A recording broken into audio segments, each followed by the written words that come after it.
What do you say to people, Julia, who say life can't be worth living after 90 or 100? Oh, it is. It's been wonderful. I've just had a good time. I really have. I got hearing aids and I'm having trouble seeing, but I have a talking book, and there's just something out there for every problem you have.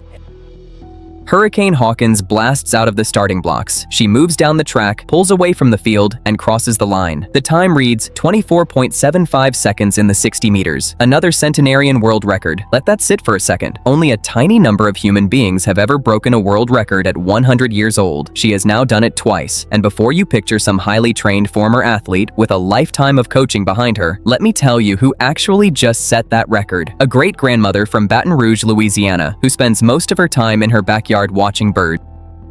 But right here was the baobab, and it's next oldest to the redwoods, and it lives 2,000 years, and it's called the Tree of Life by Disney.